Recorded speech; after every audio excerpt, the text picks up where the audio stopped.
Buenas tardes, mi nombre es Emiliana Sánchez, soy parte de la Cátedra de Horticultura y la clase que voy a compartir hoy con ustedes corresponde al cultivo de lechuga. El contenido de la misma es el siguiente.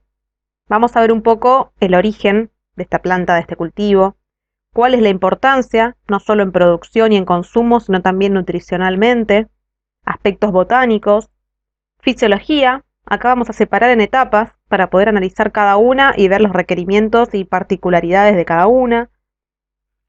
Algo de requerimientos climáticos y edáficos, factores adversos, es decir, plagas y enfermedades. Vamos a ver algunas fotos de cuáles son los principales, pero después los voy a invitar a ver un archivo en el cual está más detallado este tema. Y además les recuerdo que cuentan con la guía de adversidades. Cultivares, vamos a ver los distintos tipos comerciales de lechuga y algo de tecnología de producción, cosecha y post cosecha. Bueno, como saben, las hortalizas son muchas, muy variadas y cada una tiene sus características, lo que nos hace más fácil su estudio si las clasificamos. Bien, existen varias formas de hacer esto. En este caso, elegimos clasificarlas según el órgano de cosecha y por lo tanto de consumo. Entonces vamos a tener hortalizas de fruto, de raíz, de bulbos, de tallo y de hojas. Ahora, ¿por qué hacemos esto? Bueno, para poder dar un ejemplo de cada uno y que el estudio y prácticas de manejo pueda aplicarse en mayor o menor medida a otras hortalizas que pertenezcan al mismo grupo. En el caso de la lechuga, pertenece al grupo de hortalizas de hoja. Acá van a ver que figura yema principal, pero en realidad consumimos la yema principal rodeado de sus hojas. Otras hortalizas de hoja que conocemos son, por ejemplo, la escarola, la rúcula, achicoria, endivia, radiquio, berro, espinaca, acelga y cale. Bueno, ¿qué sabemos del origen de la lechuga? Se dice que es originaria de las costas sur y sureste del mar Mediterráneo, acá lo vamos a ver ubicado en el mapa, desde Egipto hasta Asia Menor. En Egipto aparecieron pinturas en tumbas donde se veían plantas similares, ¿sí? Semejantes a la lechuga, de hojas alargadas. También fue muy cultivada por los romanos, que se dice que fueron quienes la difundieron por el resto de Europa, y a América llega en 1494, 2 años después del primer viaje de Colón, y el primer registro aparece en las Islas Bahamas. En Sudamérica, la primera referencia o registro que hay se corresponde a Brasil, pero ya casi 200 años después. Bueno, ahora vamos a hablar un poco ya en Argentina, qué lugar de importancia ocupa. En el país, la producción anual estimada de hortalizas es de 8 a 10 toneladas. De esa cantidad, el 65%, o sea, más de la mitad, lo componen solo 9 especies, dentro de las cuales está la lechuga. La lechuga es una hortaliza que se cultiva a lo largo de todo el país y ocupa uno de los primeros lugares en cuanto a cantidad producida, ubicándose después de papa, tomate, cebolla, zapallo y zapallito, como podemos ver en este gráfico. En los alrededores de Buenos Aires hay productores especializados, tanto a campo como en invernadero. Estos productores son conocidos como lechugueros, también son importantes en Mar del Plata, en Rosario y Santa Fe, en Santiago del Estero y Mendoza. La lechuga tiene una oferta y demanda casi constante a lo largo de todo el año. Y en las grandes ciudades, como mencionaba recién, los cinturones verdes son los que principalmente proveen la lechuga. Ahora, si vemos el consumo expresado en kilos por habitante, como está en esta tabla, vemos que ocupa el tercer lugar después de papa y tomate. Y más o menos, esto es del año 2019, o sea que bastante actualizado, podemos decir que el argentino promedio consume 19 kilos por año de lechuga. Acá está diferenciado en capuchina y criolla, o sea, los dos tipos comerciales, lo vamos a ver más adelante, pero acá lo que importa es el total. Lo que podemos decir es que se consumen aproximadamente 19 kilos por habitante por año y ocupa el tercer lugar después de papa y tomate.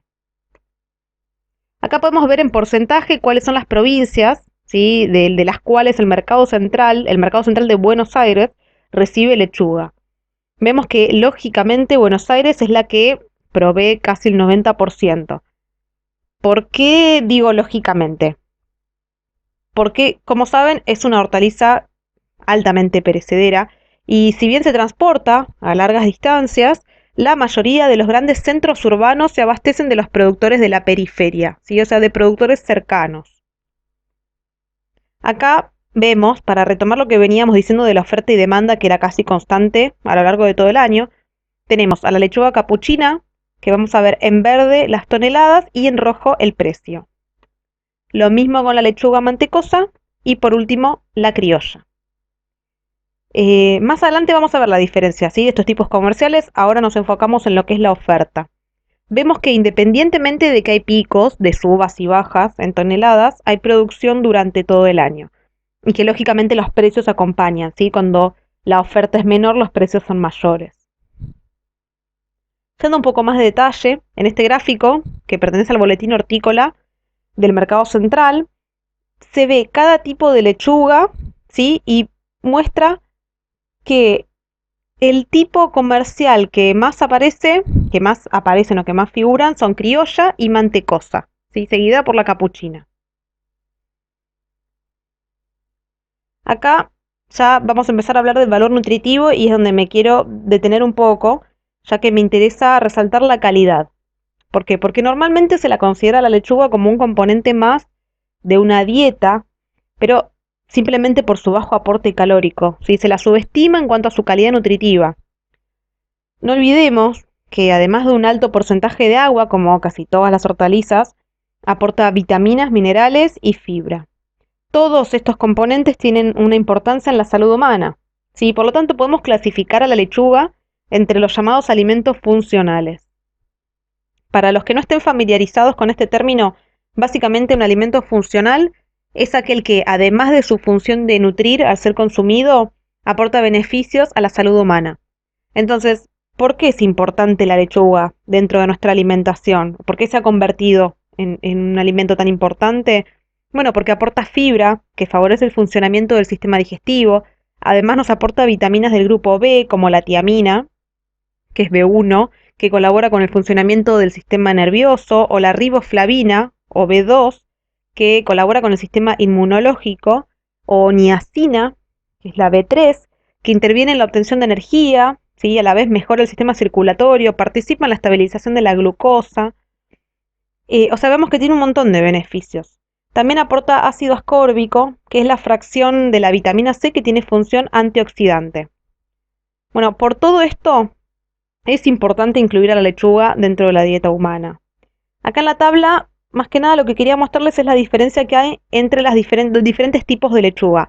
Sí, quizás no son significativas las diferencias en cuanto a calorías o porcentaje de agua, pero por ejemplo podemos ver que se diferencian bastante en cuanto al contenido de vitamina C, ¿sí? Muy importante, o en potasio o en vitamina A.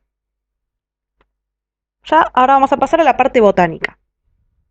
La lechuga es una planta que pertenece a la familia Compositae o Asteráceas y es una de las 300 especies que conforman el género Lactuca. La raíz, la raíz principal, es pivotante, ¿sí? Tiene este eje principal que es carnoso con abundante látex y tiene numerosas raíces secundarias que se concentran en los primeros 30 centímetros de suelo, o sea, de profundidad. El tallo, vamos a ver acá el detalle, es muy corto, tiene los entrenudos muy cortos, pero al pasar a la etapa reproductiva puede alcanzar una altura de 1 metro o 1,20 m. Las hojas pueden variar en forma, superficie, borde y color. Pueden ser, por ejemplo, oblongas, lanceoladas, abovadas o redondas. Acá les puse una formita para que no sea solo una palabra, sino que puedan identificarlas. La superficie puede ser abarquillada, rugosa o plana. El borde, acá lo tienen también dibujado, puede ser dentado, ondulado, lobulado. Los colores de la lámina también son muy variables, pueden ir desde verde claro oscuro, amarillento, rojizo, púrpura. Bueno, además la planta de lechuga es autógama. ¿Sí? ¿Qué quiere decir esto? Que quiere decir que no necesita una polinización cruzada. El androceo tiene 5 estambres unidos por las anteras y el gineceo es unicarpelar con ovario ínfero. Las flores se agrupan en capítulos compuestos por 10, 15 o 20 floretes con un receptáculo plano. Las flores periféricas son liguladas y las interiores tienen una corola tubular de borde dentado. Estos capítulos, acá vamos a ver el detalle, se agrupan en una inflorescencia compuesta que se llama corimbo, ¿sí? Puede ser racimo o corimbo de capítulos. El fruto, comúnmente denominado semilla, botánicamente es un aquenio, ¿sí? De forma achatada, de 2 a 4 milímetros, de un color blanco, marrón, amarillo o negro, y en la base tiene esta estructura, si se llega a ver ahí, ¿sí? Que se conoce como vilano o papus, que ayuda a la dispersión de las semillas. Ahora vamos a analizar la fisiología, ¿sí? Podemos dividir al ciclo del cultivo en estas etapas: siembra emergencia, formación de roseta, acogollado o formación de cabeza y etapa reproductiva. En esta tabla podemos ver por cada etapa las temperaturas óptimas, mínimas y máximas.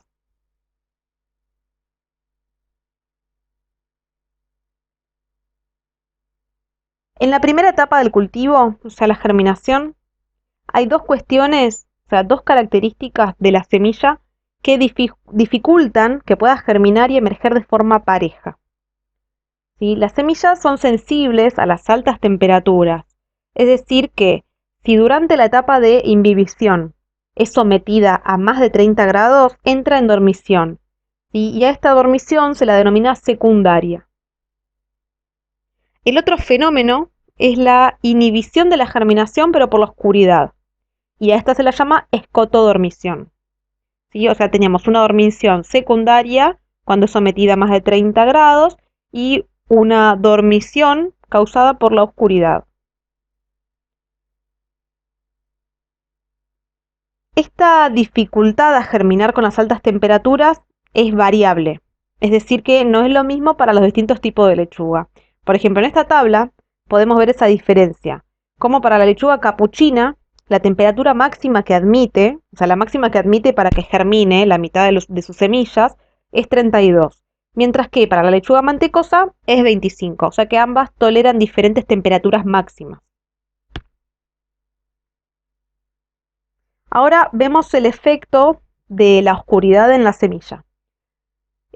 No solo la ausencia de luz, sino la calidad de la misma. Porque, por ejemplo, con semilla en oscuridad total, acá vemos, solo el 4% logra germinar. ¿Sí? Solo el 4% de semillas germina. Ahora, si esa misma semilla la sometemos a un pulso de luz roja, ese número aumenta al 98%. ¿Sí? Si solo es luz roja, germina en el 98%. Ahora, si es rojo lejano, como vemos abajo, solo el 3%. Y así vemos en diferentes combinaciones que lo que importa es en realidad el último pulso de luz. Si este último pulso es rojo, va a germinar un gran porcentaje de las semillas. Ahora, ya superada la etapa de germinación, comienza la etapa de formación de roseta. Las hojas de lechuga, independientemente del cultivar, en un comienzo del ciclo crecen alrededor del tallo, sí, sobre el tallo, con entrenudos muy cortos. Crecen en forma de roseta. Esta etapa dura aproximadamente de 3 a 4 semanas. En las lechugas que forman cabeza se producen cambios en la morfología y en la orientación de la hoja. El cambio que estamos diciendo de morfología va acompañada por una curvatura interna de la hoja, ¿sí? Una curvatura de la nervadura central. Se curva esta nervadura central y se ensancha la lámina. Es decir, que las hojas crecen más en ancho que en largo y se curvan hacia el punto de crecimiento. Esto puede durar de 2 a 3 semanas. La formación de la cabeza resulta de la acumulación de hojas jóvenes, hojas nuevas, ¿sí? Debajo de la capa de hojas que cubren el punto de crecimiento. Por lo tanto, recapitulemos, lo que tiene que pasar es que haya una baja tasa de elongación del tallo, que los pecíolos se mantengan cortos y una alta tasa de producción de hoja. Estas hojas van a estar acompañadas de este cambio morfológico, ¿sí? De esa curvatura en la nervadura central y de ese crecimiento más en ancho que en largo. En la fase reproductiva se produce la elongación del tallo floral.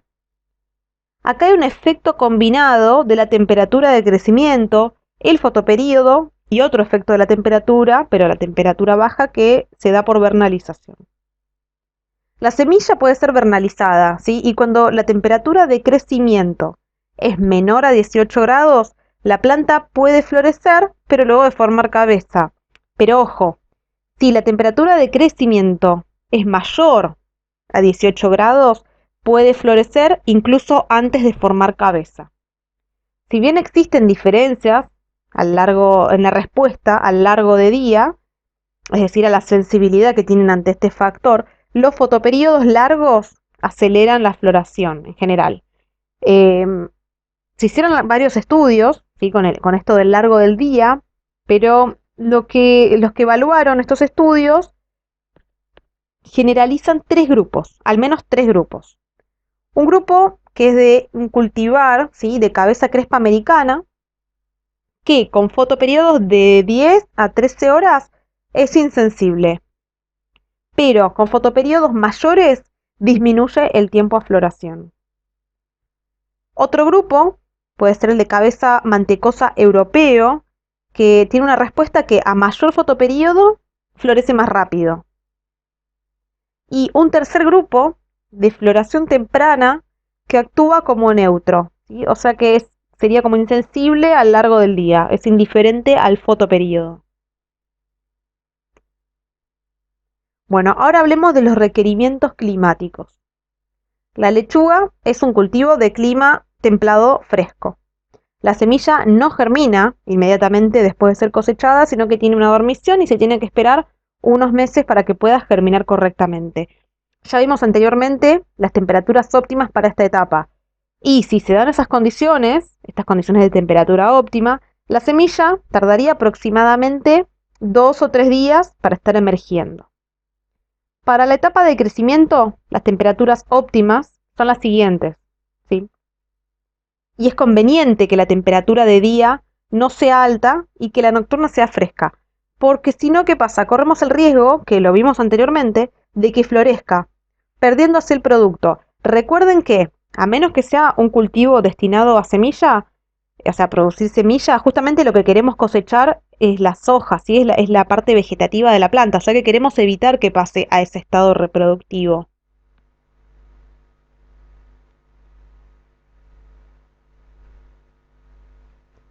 Los requerimientos de temperatura óptimos son más estrictos en lo que es lechugas de cabeza debido a las necesidades térmicas que tienen para un buen acogollado.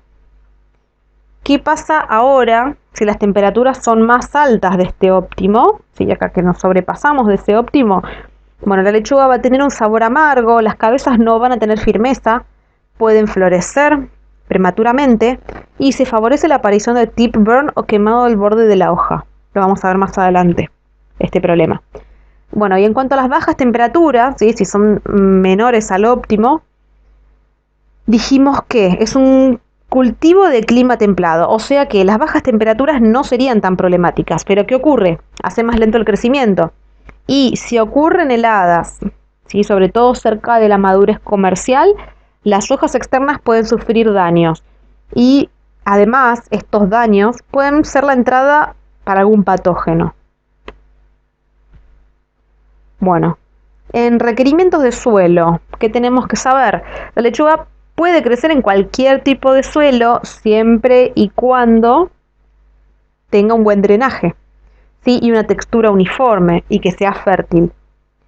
Por eso, bueno, hablando esto de la fertilidad, por eso muchos productores abonan con cama de pollo cada 2 años, sigue aplicando, esta es una generalización, ¿sí? Pero más o menos es lo que se usa, de 10 a 20 toneladas, o si le llegan a hacer todos los años, esas cantidades se reducen a 10 a 15. El pH óptimo está dentro del rango 6,7 a 7,5. Se adapta a suelos ligeramente alcalinos, pero la salinidad no puede ser superior a 2,4 decisiemens por centímetro. Bueno, pasamos a factores adversos. Acá vemos principalmente plagas y enfermedades. Lógicamente, como lo aclaré, no son las únicas, pero acá nombramos las más importantes y las que más suelen atacar. Vemos en plagas trips, mosca blanca, pulgón, en enfermedades mildew, botritis, esclerotinia, peste negra y virus del mosaico. Acá no vamos a ver en detalle, acá están las fotos. Tenemos esclerotinia, botritis, virus del mosaico, peste negra, mildew. Acá tenemos trips, mosca blanca, pulgones. Acá lo vamos a ver cada uno en detalle porque les voy a adjuntar un archivo, un PDF con información detallada de estas adversidades, ¿sí? Hay otra enfermedad que acá sí me voy a detener un poquito más, que no está causada ni por plagas ni por patógenos, ¿sí? O sea que no se debe a un factor biótico, sino que es una enfermedad fisiogénica. ¿Qué quiere decir? Que está causada por un factor externo, abiótico, y altera algún proceso fisiológico. El más importante en lechuga es el quemado del borde de la hoja o tip burn, y es un daño causado por un daño celular. ¿Sí? No llega calcio a ese lugar de la hoja. No es que no haya calcio, no necesariamente es que falte calcio, sino que ese elemento no está llegando a la parte más extrema o distal de la hoja. Y es ahí donde los tejidos colapsan y se ve este daño, ¿sí? Como este quemado. Este problema se puede evitar o aminorar la incidencia con una buena provisión de agua, ¿sí? Ya que el calcio es un elemento móvil y que se mueve con este fluido. Bueno, ahora vamos a la parte de los distintos tipos de lechuga que tenemos. Tenemos las de tipo latina o criolla, la de hoja suelta, la cos o romana, que decimos que fue una de las primeras de las que hay registro, las de la cabeza de hojas sueltas y la cabeza de hojas mantecosas. Vamos a ver algunas características de cada uno de estos tipos. La lechuga latina, dentro de la cual podemos conocer la criolla o gallega, no forma cabeza, tiene un tamaño mediano a grande, las hojas son algo crespas y tiene una resistencia al transporte regular. Las de hojas crespas o capuchina forman una cabeza esférica muy parecida a un repollo. Las hojas son de borde rizado, el color es verde claro y tienen una mayor resistencia al transporte. Dentro de este grupo hay dos subtipos, ¿sí? La imperial y la grandes lagos. La principal diferencia es que la grandes lagos tiene más resistencia a la floración prematura, al quemado del borde de la hoja, que lo vimos hace un ratito, o tip burn, y tiene una mayor resistencia al transporte, pero lo que tiene, no tiene una buena calidad culinaria, ¿sí? El otro tipo comercial es la lechuga de hojas mantecosa, que forman una cabeza pero laxa, floja, no es una cabeza compacta y firme. Las hojas son tiernas, de aspecto aceitoso, y tienen poca resistencia al transporte. Cuando hablamos de resistencia al transporte, estamos hablando de lo mismo que vida post cosecha, ¿sí? Las que menos resistencia al transporte tienen es porque su vida post cosecha es menor. Bueno, la lechuga de hoja suelta, que se caracteriza por formar una roseta, las hojas son de un color verde amarillento con un borde rizado, son de rápido crecimiento y tamaño mediano a grande. Por último, la cos o romana, que forma una cabeza laxa, blanda, alargada, y las hojas son de una superficie lisa. También hay otros tipos, como vemos acá abajo, la hoja de roble, la multileaf, que son de hojas pequeñas y que están dispuestas de tal forma que con un solo corte quedan muchas hojas pequeñas individuales. También tenemos lechuga morada. Bueno, vamos a ver sistemas de producción. La lechuga puede cultivarse tanto a campo, o sea, al aire libre, como en invernadero. Ahora, dentro de invernadero puede ser del sistema tradicional en suelo o sin suelo. Dentro de este grupo, sin suelo, puede haber sistemas de cultivo que sean netamente en agua, como la raíz flotante o NFT, que son las siglas de Nutrient Film Technique, o en sustrato. En ambos casos, los nutrientes se aplican con una solución nutritiva, ¿sí? O sea, son fertilizantes en forma de sales disueltas en agua. Acá vemos el cultivo en sustrato, ¿sí? En este caso es en perlita. Acá uno de los sistemas hidropónicos, Nutrient Film Technique, ¿sí? O sistema de lámina nutritiva, en la que el agua es recirculante. Por último, el otro sistema que es también hidropónico, pero no recirculante, sino que es un sistema estanco, es el de raíz flotante. En lo que respecta a la preparación del terreno, acá vemos que puede ser el cultivo sin mulching o con mulching, esto tanto a campo como en invernadero. Ahora, en lo que respecta a la preparación del terreno, normalmente se pasa una disqueada seguido de una rastra de dientes o un arado rotativo. Lo que importa es que el suelo quede bien desmenuzado, libre de terrones grandes, ¿sí? Esto facilita el contacto semilla y suelo. Esto en el caso de que sea siembra directa, pero vamos a ver que no es la única forma de iniciar el cultivo, ¿sí? Siembra directa no es la única forma. Ya acá vemos que puede ser por siembra directa o por trasplante, ¿sí? Trasplante de plantines. O sea que para iniciar el cultivo puede sembrarse directamente en el terreno o hacer almácigos y luego trasplantarlos. En cuanto al marco o diseño de plantación, esto va a depender de la época, de la zona productiva, de las características agroclimáticas y del tipo de lechuga. Puede ser a línea simple, doble, distribuidas en 3 bolillos, en canteros sobrelevados o tablones separados por lomos. Bueno, como dijimos, hoy prácticamente todo el cultivo de lechuga se inicia por almácigo y trasplante. Ahora, ¿por qué se adopta este tipo de tecnología? Básicamente porque permite adelantar la etapa de producción, o sea que uno no tiene la superficie sin producir, esperando que la semilla germine y emerja la planta, sino que ya parte de un plantín de 4 a 5 hojas. O sea, ya empezamos una etapa más adelantada.